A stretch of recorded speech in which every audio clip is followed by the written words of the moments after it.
Con Stathopoulos and Josh Phegan come together in an incredible podcast, Grow, Scale, Master. An energetic approach to drive progress, master skills, build strengths and put the strategy back into rapid business and personal success. Backed by real-world experience in rapid scaling to playing the long-term game of business, it's the story of all the lessons learned on the journey to mastery.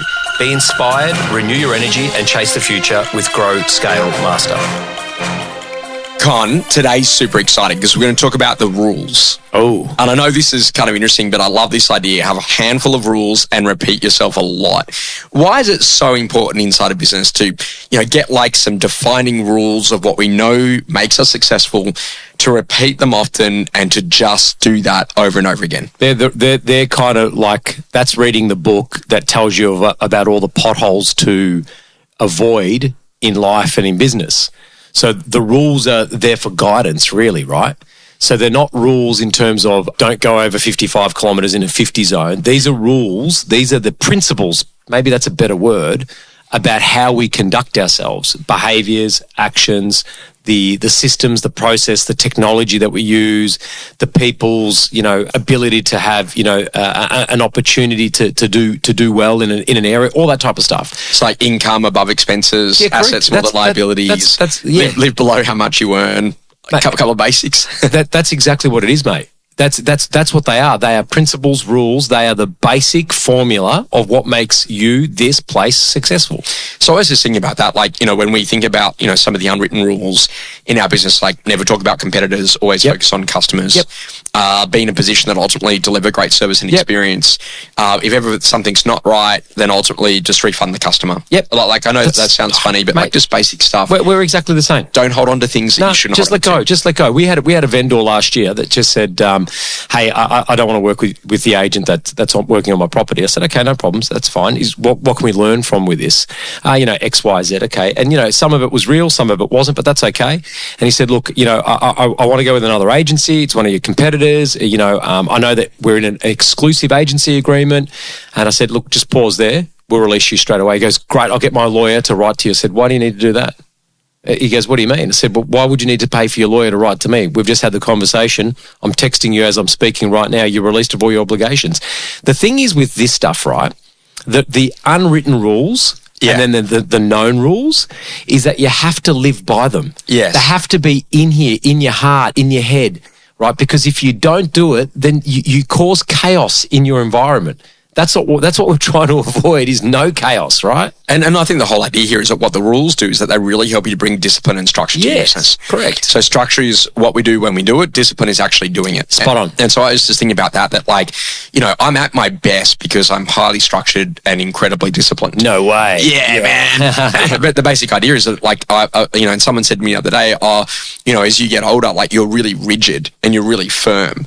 Yeah. I'm like, well, that might be the case, but I also know it works. Yeah, but I think there's a difference, though, with being inflexible because you're a very flexible person. You're one of my best friends, and I know you at a human level, right? Which is, by the way, what you see is what you get here. Yes. But what I'm getting to is it's okay to be firm with the rules. Yeah. With your rules. Yeah. But you to a point where you're not inflexible. You know what I mean? So how are rules created? I think from experiences. When something doesn't go right? Yeah. Hey, that didn't go right. What can we learn from that? And let's never let that happen again. Spot on. That's exactly right. And so then when you think about that, then how are rules then lived out? And so this is that interesting thing about how things are passed down in the culture of an organisation. And so I think that Kylie, for example, in my team has a set of things that she talks to my team about when I'm not around. Yes. And I don't know, that sounds funny, but hey, when Josh is around, just never ever speak about a competitor. Always focus 100% on customers.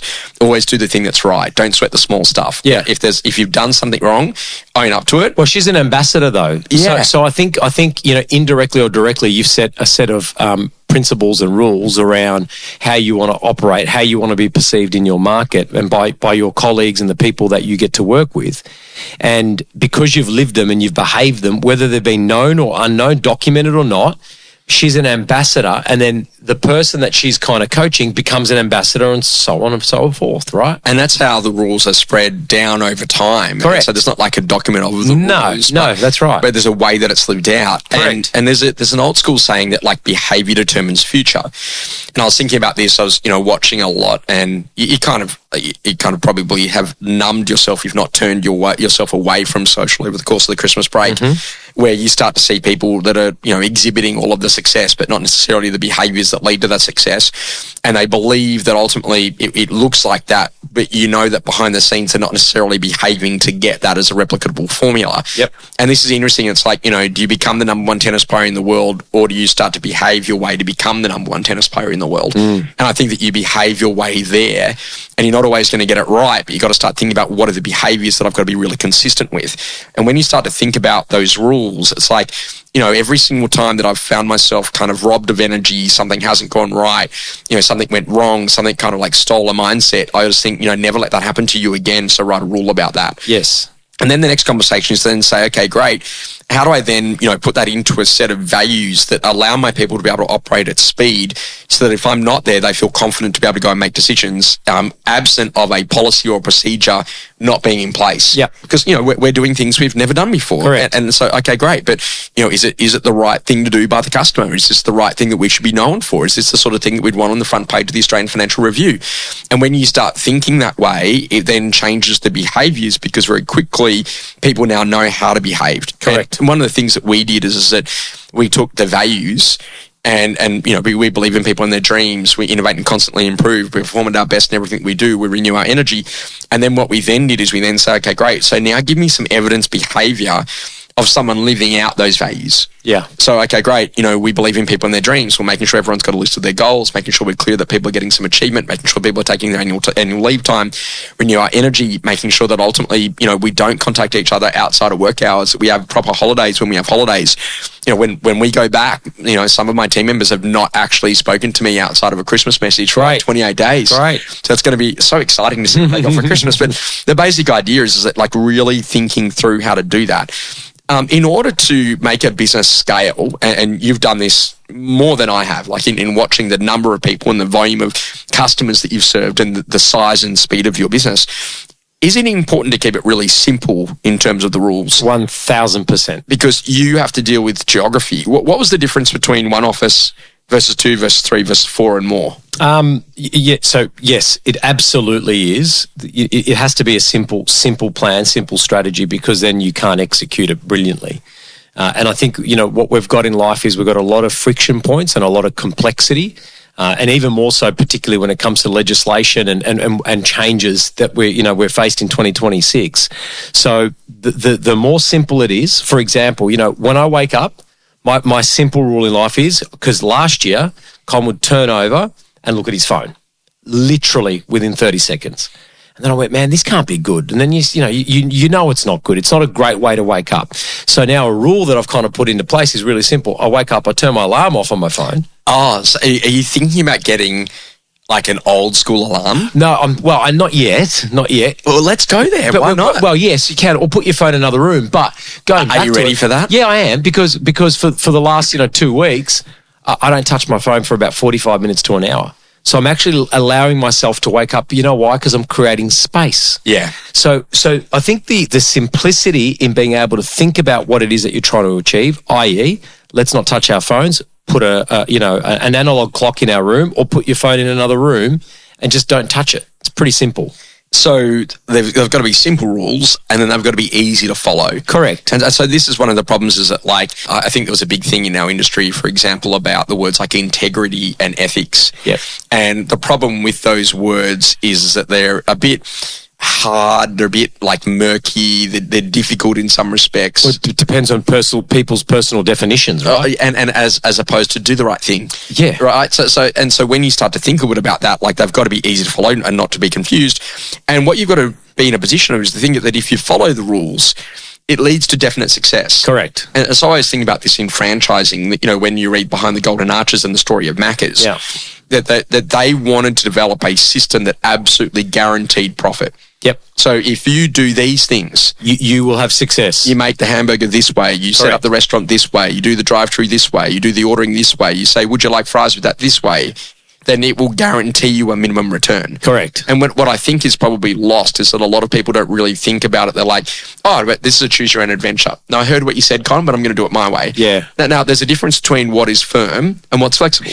I always struggle with this, mate, because I watch you, right, and you're one of our coaches. You are our coach in our business, and I go to Blueprint, and you give me the manual, and I just say to my team, there's a copy, just follow that. And I think people always, you said it before, people want to choose their own adventures.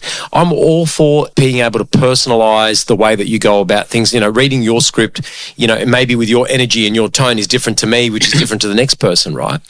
But just follow it. That's the biggest thing about rules or principles. These are guaranteeing and guiding you to success. Well, there's the structure. Now you have the discipline to follow it. Yeah. But the problem is that, no, I don't like that structure. And so I'm going to go and fish for 50 other different structures. You're spot on. Rather than just choosing a structure. Correct. So it doesn't matter. But what is important is that you've got a defined structure. I agree. So if I said to you, hey, Con, this is my current way that I do vendor management. Yeah. This is my structure that I follow. Yeah. Or is it working? Yeah. Yep, I'm selling all my properties on auction. Great. Okay, great. Awesome. No, Con, they're at 200 days. Well, there's maybe something wrong with the structure. Correct. And so this is the difference, is about like really getting clear on what that definite success looks like. Correct. Experiences that rapidly shaped you. Con, I would say something to you, and I think that this has probably become Ooh, this is going to be spicy. like very evident to me, a lot, like even more than ever before, and that's that relationships is a way of life.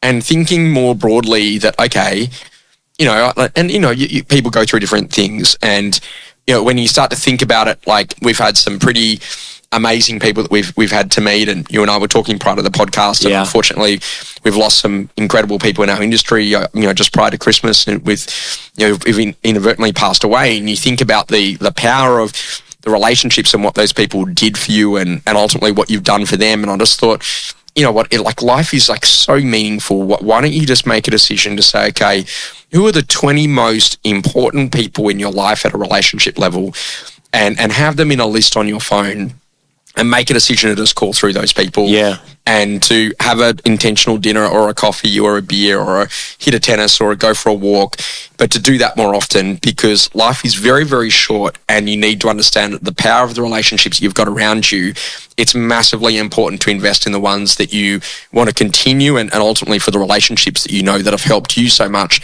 that went from when you first started out in your career, and also in your life. Yeah, well said, mate. I'll leave it at that. Something that's changing your view. The small things, the big things. I'll give you this. I was in a hotel in Mexico, Con, and as and it was the night before checking out, and they knew that I was flying back out, and like from Mexico, they knew I was going back to America and then back to Australia.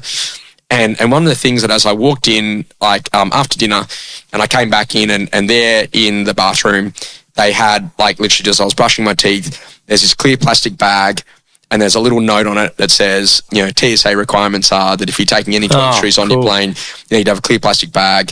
We noticed you didn't have one, so here's one that you can use if you want to take your toothbrush with you when you're on the flight. Wow. And I thought, what's that cost? Nothing. Like $1? Nothing. And it's negligible. And then, but yeah, the thought about the process and understanding about what you're going through and the things that they do just in that moment is so good. Yeah, I love that. Like we sell people's houses, but we don't give them moving boxes. Yeah, exactly. Or let them know when bin night is or whatever. Or a buyer buys a house and we don't rekey the locks. Yeah. Like I'm going to say, it's the small investment in the little things that build loyalty and great brands. And that's the big difference that allows you to capture markets. Well, that's changing. Well, one thing that's changing my view is, I've become addicted to Amazon. Oh, yeah? Yeah, like you introduced it to me a while back, and now, it's amazing. I can buy something. I wanted a pair of those socks that you can't see in loafers and stuff. What do they call no-show socks? Okay. So I didn't know where this was going. Yeah, but I wanted them because I was going out, right? Yes. And so I went, I can't be bothered going to the shopping centre, parking. It's Christmas and all that period and all that type of stuff. So I went to Amazon. I put in no-show socks. I picked them. They were delivered by 4:00. Yeah. So what I'm getting to is how do you can intertwine technology and experience into making it a wow experience. And I think that that's one of the things that we need to focus on in our industry, going back on what you just said, is how do we create more wow experiences in simplicity and subtleness without trying to make it something new and shiny? Yeah, the interesting thing is that, like, maybe we focus too big on the Instagram moment of there's the photo with the champagne bottle popping at the sold sticker. But yet it's the thoughtful thing of, congratulations, you've now sold the home. And on Monday, we deliver 20 boxes to your house, ready for you to start packing. 100%. Like, how simple is that? What does it cost? Nothing. Yeah, and that's the big difference, is like really thinking through the customer moments that matter and doing more of the jobs that need to be done before they actually get done.